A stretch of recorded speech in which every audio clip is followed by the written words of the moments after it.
Hey guys, it's Lady Raven, the Wild Witch. Sorry, this is a little bit late here, and I look awful today. But my husband had a heart attack, so he spent all weekend in the hospital. So I've been in the hospital pretty much all the entire weekend. Thankfully, he's better, so that's good. Good news. So for today, I wanted to talk to you guys about home and hearth magic. And so this is just because we have there's a meteor that is kind of aligned with us right now, and it's one that is associated with Juno, and it's associated with the home and hearth goddess Juno, obviously. And so I wanted to go ahead and do something to talk about magic for the home, which we haven't talked about yet before. So this is one of the things that a lot of times people forget because there's other things that are more pressing that we tend to get more involved in. But when it comes to magic for the home, this is where you live every day and this is where you go to rest. This is your downtime place. And so you always want to make sure that you have something good going on there. The air is always cleansed and clear, and you have protection, and you have just things that lift up the energy in that area and makes it a cozy place for you to come home to. So when we start talking about home and hearth magic, obviously the very first thing is to cleanse your home on a regular basis. And there's a couple of different ways you can do that. I like to use smoke cleansing. And so my favorite go-to is to do, you always want to do a combo. You have a step one and a step two. Step one is going to basically remove or push out. No energy is ever removed. So it just kind of pushes away all of that negative energy that you have. And then step two, it replaces and pulls in positive energy to fill that void. And the reason why step two is important is imagine that energy is kind of like water, right? So if you have this energy and you take it and you push it away, you take, like, say you have a bowl of water, and you reach into the water and you pull the center energy out. So you've pulled this much out. What's going to happen is the rest of the water bowl is going to flow in to try to normalize that. And so in order to prevent that from happening, if you're doing it at your house, you're going to pull the energy, the negative energy out, and it's going to, whatever's around you then is going to come in to try to normalize that area. So in order to prevent that, what we do is we push positive energy back in. So it's like taking the center part of the water out and replacing it with clean water, with more water in it, so that the water that's surrounding that doesn't really come in and flow in there. So I know it's kind of a faulty analogy, but it's kind of the best I have right now. So this energy is going, so this is why step two is important. A lot of times people will go ahead and they'll just do step one. They come in and they say, oh, I used my white sage stick and I cleansed my entire house, and 2 days later it was back to what it was. Because you cleansed it, you didn't put anything back. So 2 days later, you pushed all that energy out. All that energy kind of normalizes and flows back in to hang out back in where it is. So it's important to remember that you don't want to just push it out, but you want to do your step two so that you put positivity back in. Otherwise, you're constantly fighting this, you're pushing the water out and it constantly keeps coming in. It's like trying to get water out of a boat with a hole in it. You have a bucket and you're putting water out, and at the same time, water keeps coming back in. So step two is always important. So step one, you can use either your white sage or desert sage, Dakota sage, Badlands sage, gray sage, any sage will do. The only exception to that is black sage, because black sage is not really sage. Black sage is mugwort. So you don't want to use that as a step one. And then your step two, you can follow with anything. You can follow it with a juniper bundle or a cedar bundle, a combination. A lot of people use eucalyptus. You can also use kind of a variety of things. I personally prefer Yerba Santa as my number two. And those tend to be the two energies that I work with the most, white sage and Yerba Santa. And to me, they just kind of go hand in hand. But you pick whatever it is that you want. The exception to that is going to be Palo Santo. And a lot of people don't understand really the full effects of Palo Santo.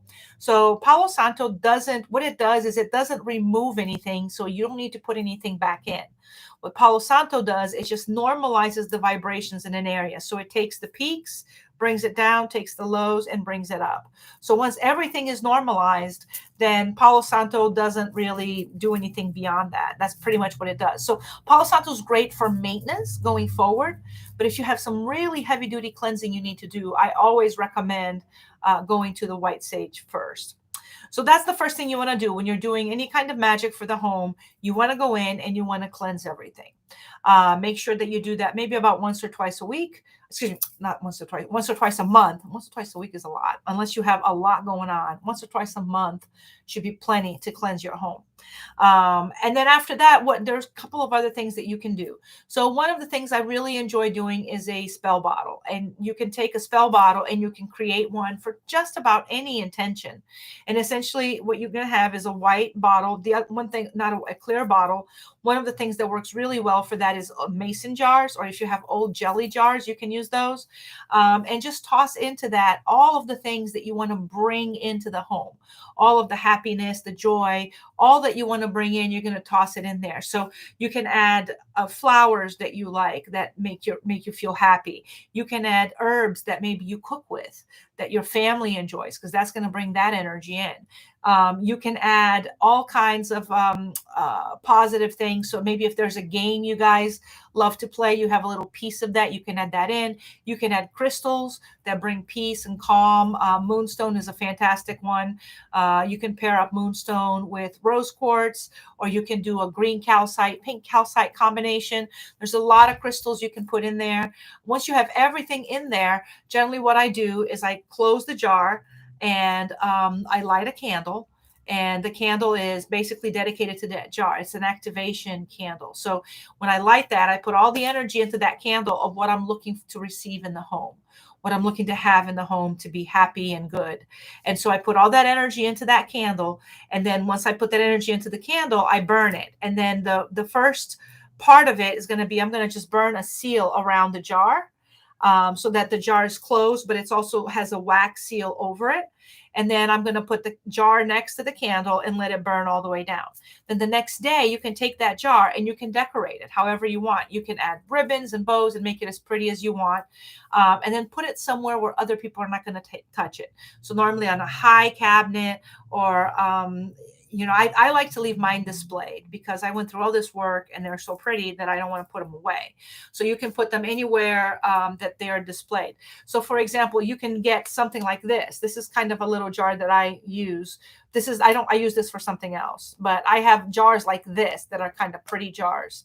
And what I do is I take all of the ingredients, I put them in here. I got white sage in this one right now, but I put all the ingredients in here.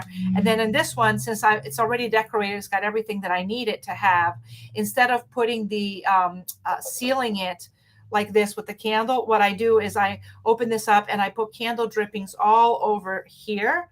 And then I close it, and then that wax is going to serve as a seal. Now, it's not going to be super strong, right? It's not super glue. So if you pull really hard, that seal is going to release. So just don't pull really hard until you're ready to open it. But then you can put this somewhere in your home that looks really pretty. Nobody has to know what it is. This is something that's yours, but you want to put it somewhere where people are not going to be able to touch it. Another thing that you can do is you can take any kind of statue. This happens to be an incense censer, but just I don't have a statue here that has an opening on the bottom. So if you have a little statue that's not an incense censer, but just a regular statue that has an opening on the bottom, you can see this incense, $15. Sorry, that has an opening on the bottom. You can just put all of your herbs and things like that are going to be part of your creating a happy home in here. You're going to seal this. You can use wax, or you can use some beeswax, or you can just put some cloth, whatever you're going to do. You really want to seal it though. You can use, sometimes super glue works really well. Just put it upside down like this, put the super glue on it, let it dry overnight. And then the next day, voila, you've got your thing and it's sealed. And then put this somewhere. Once again, you want to put it somewhere where nobody's going to be able to touch it. Nobody's going to be able to mess with it, because it is there. It's got your energy and your family's energy, and you don't want other people's energy in it, messing with it. So those are some things that you can do to bring that positive, homey energy into your home. Another thing that you can do actually a friend of mine, my friend Georgia, I don't know if she's watching today or not, but she does these potpourri simmer pots, which I love. And I hadn't done one in a very, very long time. And she did one the other day, and it inspired me to do one. And it was amazing. So basically, what you're going to do is you're going to take a pan, a small pan. You're going to fill it with water. And then in there, you're going to throw in fruits, and you're going to throw in just anything that smells good, that smells like home to you. So you can add cinnamon, you can add apples, you can add a little bit of a sugar, add a little bit of sugar to it, because then the water and the heat is going to turn that sugar into like a sticky, sweet syrup. You can add just, oranges, pomegranates if you want to. Yes, Georgia, credit. I just saw your post. Haha. And you can add whatever you wanted to it to make it, to really bring the sense that you want into the home. And then you put your intention into that, and then then you put it on the stove. And once you do that, then and you turn it on. All of that energy, all of the sense and the energy is going to be dispersed through the home, and disperse all of that positive energy that you're trying to bring into your home. This is a great thing for you to do right after you cleanse. So you cleanse the home, you do your step 1, you do your step 2, and then you put the potpourri pot out there. And then that be a kind of a complete way to not just fill your home back with positive energy, but also to add back in that homey feeling, all of that good stuff about being home that you can do. So that's another option of something that you can do for doing home magic. Another option that you can do that I don't think it's used as much as it used to be, but I'm kind of a big fan of it, is a floor wash. Now, I'm going to give you a big warning on that, because if you're going to make a floor wash out of herbs, or even if you're making one out of essential oils, it's going to have a sticky residue in it. So just be aware of that. But what you can do with it is, you can basically make a big bucket of water out of it, take out all of the herbs, and then just use that as a wash on your floor. And you're basically adding all of that energy back in to the area, but then you're going to have to cleanse it to remove the residue. So one of the ways that you can do it without leaving residue in it, you can take some alcohol, which generally is, make sure that you get some that is like wood friendly or anything like that, and just add a little bit of the essence of what you're trying to do. Do not do this. If you're going to add essential oils, do not do this on your wood flooring, because it will destroy it. So you can do that. And then just add some herbs to it, and then clean it up. And the alcohol sometimes helps to not leave any residue behind. But still, if you leave residue behind, you have to go in there and clean that, because you don't want your floors to be sticky. A way that you can do it without having to go back and clean it is, you can kind of do, I call it like a head washing for the house.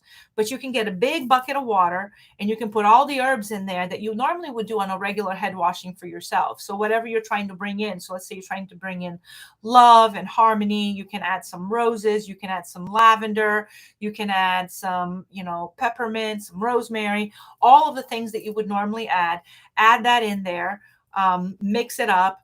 Always add a little bit. I like to add some white rum. You always want to add a little bit of alcohol, because the alcohol is what's going to hold the energy active in your blend.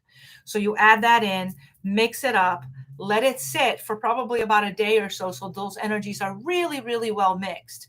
And then you can take that bucket and you can kind of dump it across your walkway from the front of your house. And if you have a porch, you can dump it on your porch, which basically means anybody coming in through the house, anything that comes in, is going to bring that energy inside. And slowly that energy is going to migrate from where it is to inside in your home without making your floors all sticky. So that's another way that you can do a floor wash. That works really, really well. Another way that I like to do home magic is to do a lot of baking. I mean, there's a lot of magic to be done in baking, especially if you're baking bread. So if you're having a situation at home where maybe people aren't getting along, or there's a lot of fighting going on, or maybe you have some relatives over and they've kind of overstayed their welcome, and you've reached a point where you're like, I'm so done with this. So it's just kind of bring everybody back to a calming place. Maybe bake a batch of cookies.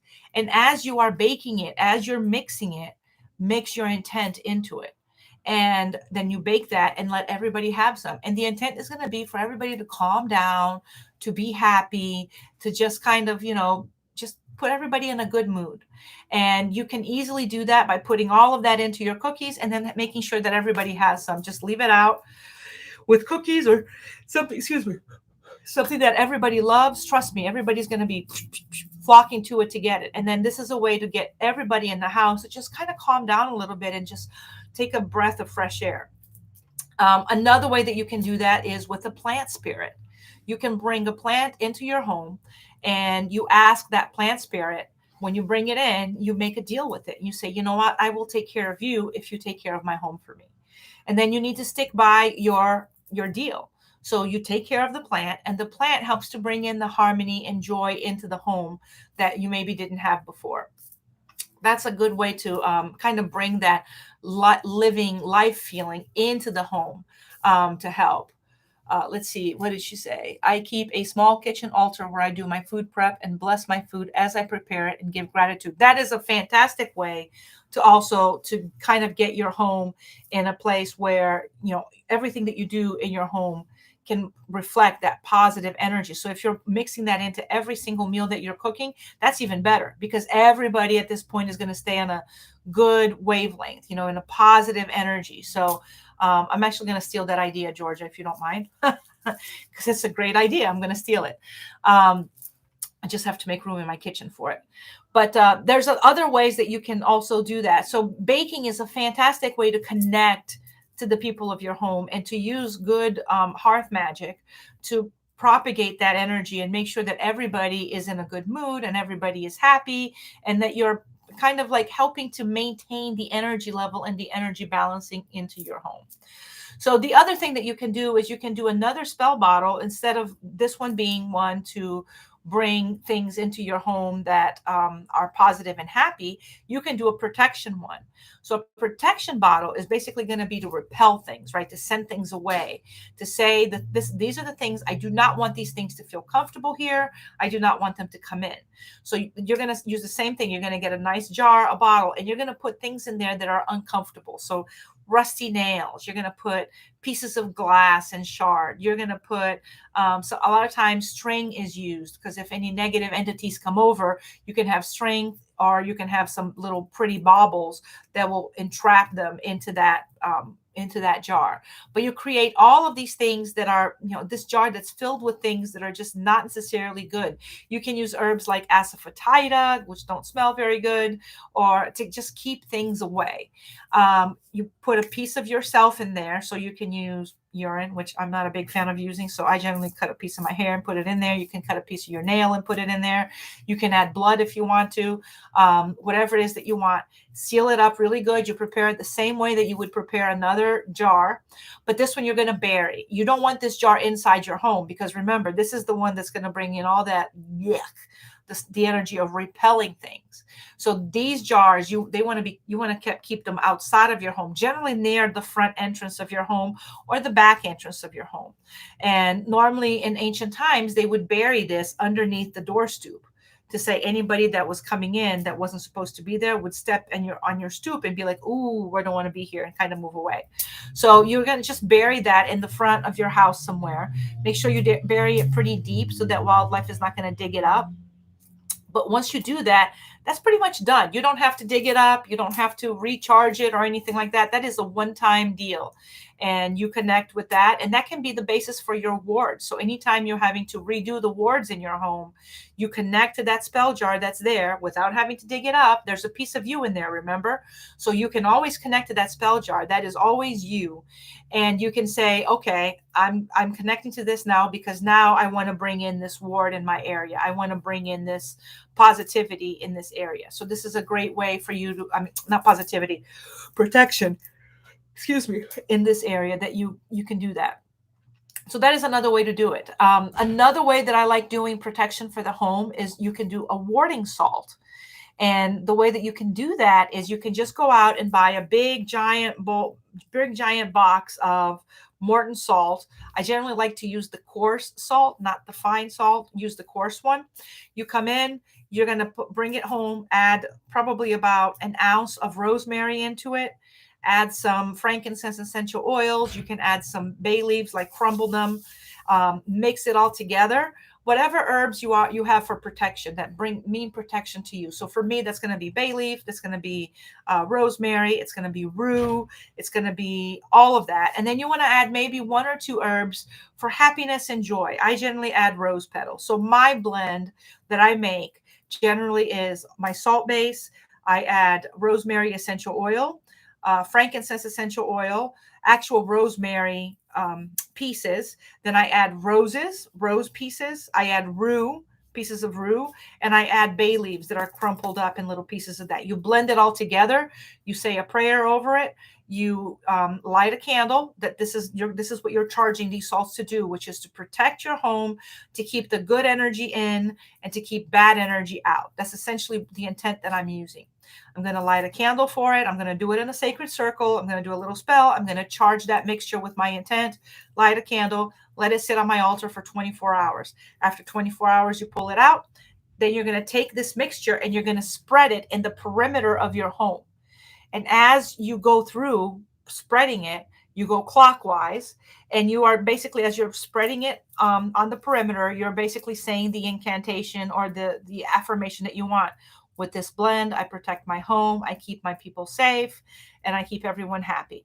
And basically keep out the bad, keep in the good is what you want to say. And you go all the way around. Once you make sure you use up all the mixture, don't use it all in the first half. It has to last your entire perimeter.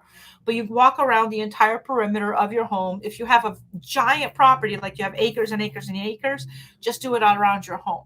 In my case, I only have 1.5 acres, so it's not that big. I can just walk the whole perimeter of my property and keep that in.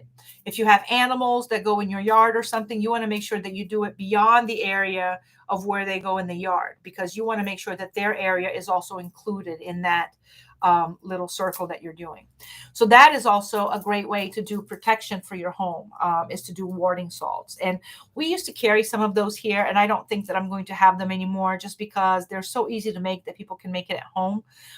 So what I may end up doing is just including the herb packets, and then you can get your own thing of salt and create it from there. Really, really easy to make. But those are some ideas that you can have to protect your home, to bring in positive energy for your home. You always want to make sure that, let's say if you've got a lot of sickness going on in your home right now, especially with the winter season coming on, you want to burn a lot of cedar inside the home. Cedar is the uplifting one that's going to kind of remove the whole sickness vibes, all of that vibrational energy of just unease. It's going to remove all of that. So that's a great one to keep burning throughout the entire winter season in your home.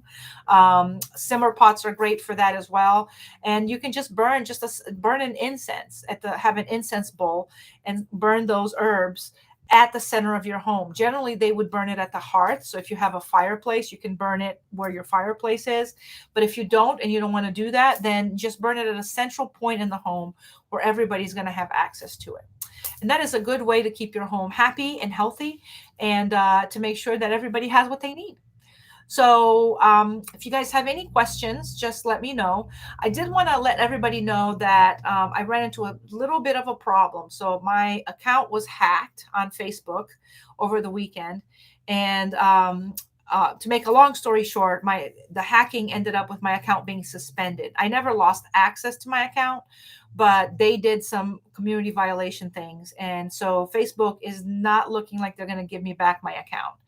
And the only problem I have with that is my 2 pages that I manage, the Wyld Witch page and the Academy page, I may be lost to me. I'm trying right now to get access to them back, but if I can't, I'm going to have to start those pages anew.